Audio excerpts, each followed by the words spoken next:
नमस्कार. आजच्या व्हिडिओमध्ये सर्वांचं खूप खूप स्वागत. तर आज सासूबाईंचे निधन होऊन बरोबर 3 महिने झाले आणि आज आहे त्यांचा महिना. जेव्हा एखाद्या लग्न झालेल्या स्त्रीचा तिच्या पतीच्या अगोदर मृत्यू होतो ना, तेव्हा ती सवाष्ण म्हणून ओळखली जाते. मृत्यू झालेल्या दिवसापासून तर 1 वर्षापर्यंत प्रत्येक महिन्याला एक सवाष्ण स्त्री म्हणून जेव घातली जाते. तर तिच्या वर्षश्राद्धापर्यंत प्रत्येक महिन्याला एक स्त्री सवाष्ण म्हणून तिच्या नावाने जेव घातली जाते. आणि या महिना जेव घालण्यामागे हेतू एकच असावा की आपण हे जे अन्नदान करतो किंवा सवाष्ण स्त्री जेव घालतो ना, तर त्या मृत व्यक्तीपर्यंत हे अन्न पोचावं आणि त्यांच्या आत्म्याला शांती लाभावी. त्याचप्रमाणे आपल्या हिंदू धर्मात तर अन्नदानाला अधिकच महत्त्व दिलेले आहे. तर आज महिना सवाष्ण जेव घालायची होती, तर मग मी एक चौरंग घेतला आणि त्याच्यासमोर रांगोळी काढून सासूबाईंचा फोटो ठेवला, त्याला हार वगैरे घालून पूजा केली. आणि हे सासरे आहेत, त्यांचंही खूप वय झालेलं आहे आणि तसं पाहिलं तर स्त्री ही नवऱ्याची अर्धांगिनी असते.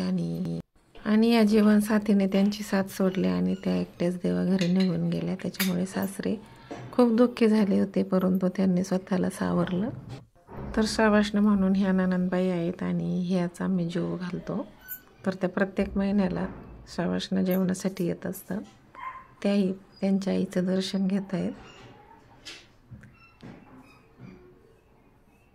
आणि नैवेद्यसुद्धा बनवलेला आहे.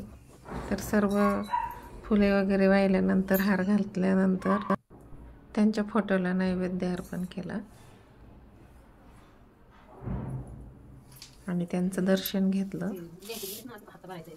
तर ह्या मोठ्या जाऊबाई आहेत, त्यांनी हळदी कुंकू लावलं आणि सासूबाईंच्या फोटोचं दर्शन घेतलं.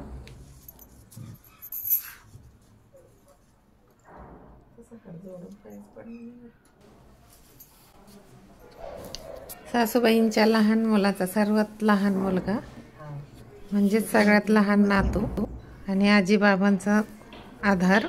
आजीची सर्व कामे अगदी आनंदाने करायचं.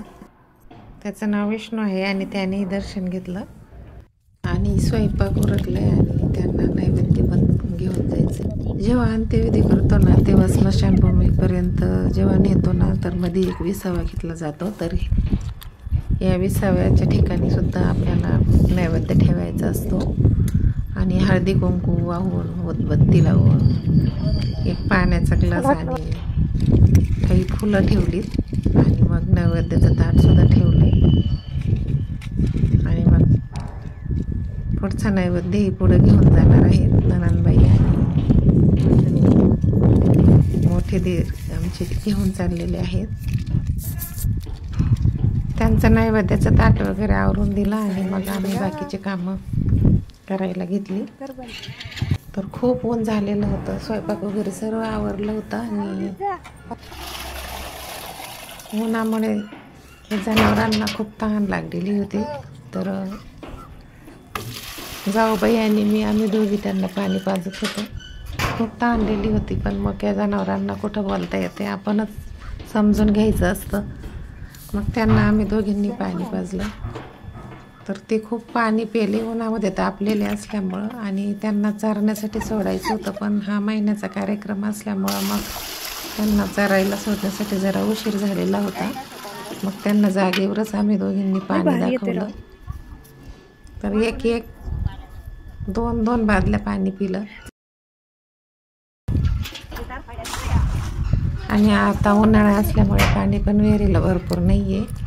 तर पिण्यापुरतं आणि जनावरांपुरतं कसं तरी भागतं त्यांचं, तेवढ्यावरच ते भागून घेतात. पाऊस पडेपर्यंत तेवढं पाणी जपून वापरायचं असतं.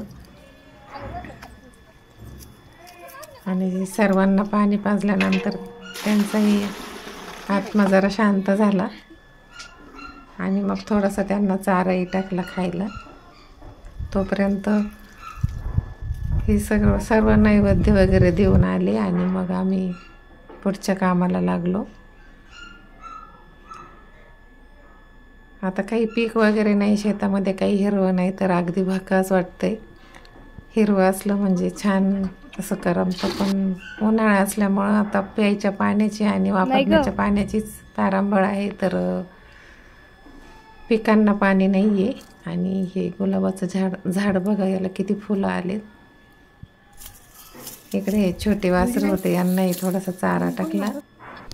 इकडं मने माव मागं फिरत होते, तिला पण उचलून घेतलं, थोडेसे लाड केले तिचे.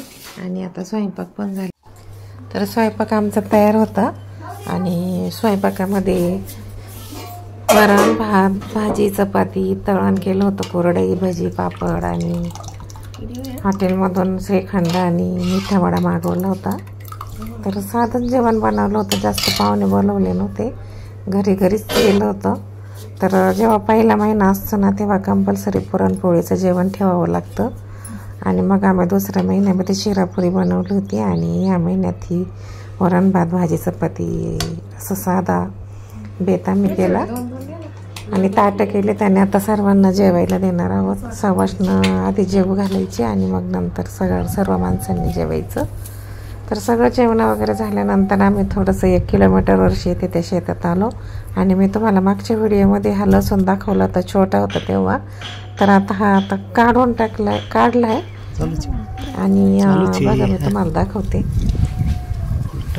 सर्व त्याची पात वाळून गेलेली आहे. लांबून घेतल्यावर पूर्ण येते. पाणी तोडल्यानंतर त्याला 15 दिवस असंच शेतामध्ये मोरून द्यावं लागतं, तेव्हा छान कलर येतो. आणि मग त्याला खांडावं लागतं. तर ज्याची पात हिरवी आहे ना, तो उपटला जातो. आणि ज्याची पात वाळली त्याला खांदूनच काढावं लागतं. तर खांदून काढायला थोडा वेळ लागतो. हिरव्या पातीवाला मी पटपट उपटून घेतला. आणि जो खोडला होता ना, तो कोदळीने खांदून घेतला. लसणांच्या जातीमध्ये पण फरक असतो. तर हा गावरान प्रकारचा लसूण आहे. आणि याची टेस्ट पण खूप छान असते. भाज्यांना टेस्ट पण खूप छान, तर त्यांची चव अजून वाढते. आम्ही दोघंही पण लसूण उपटीत होतो. त्यांचाही बराच उपटून झाला. आणि अजून एवढा राहिला होता उपटायचा. आणि जो खोडलेला आहे ना, तो मी असं कोदळीने खांदून काढला. तो खांदूनच काढावा लागतो, हाताने उपटत नाही, त्याची पात वाळलेली असते. एवढा लसूण आम्ही उपटलाय. आणि जवळजवळ 12-13 जुड्या असतील ह्या. आणि ह्याच्या आता जुड्या बांधून ठेवायच्या. तर जुड्या बांधायची पद्धत पण ह्याची वेगळीच असते, की जेणेकरून ही जुडी वर्षभर सुटली नाही पाहिजे. एक मोठ्या आली तर बघा, अशा पद्धतीने लसणाची जुडी बांधली जाते. पुढं ठेवा ना, इथं ठेवली, एकावर एक अशा क्रॉस मोठी ठेवल्या जातात. आणि मग ती जुडी बांधतात.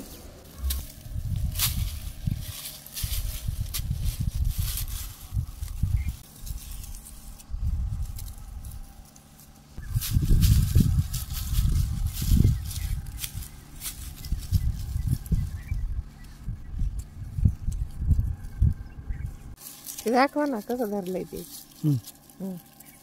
हे 2 अशा जाड कांड्या धरल्यात ना.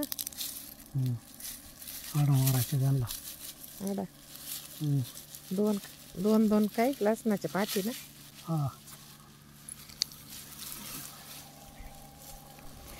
अशा पद्धतीने लसणाच्या सर्व जोड्या बांधून झाल्यात. आणि आता ते घरी घेऊन जाणार आहोत. घरी 10 दिवस त्याला सावलीमध्ये वाळवायचं, म्हणजे त्याचा कलर अजून भडक होतो आणि त्याच्या चवीतही वाढ होते. तर व्हिडिओ पूर्ण पाहिल्याबद्दल सर्वांचे खूप खूप धन्यवाद. व्हिडिओ आवडला असेल तर व्हिडिओला एक लाईक आणि सबस्क्राईब नक्की करा. कधीतरी असं शेतात जाऊन काम करायला तुम्हालाही आवडतं का? चला आता व्हिडिओ इथेच बंद करते. आणि पुढे भेटूया येणाऱ्या नवीन व्हिडिओमध्ये. तोपर्यंत बाय बाय, धन्यवाद.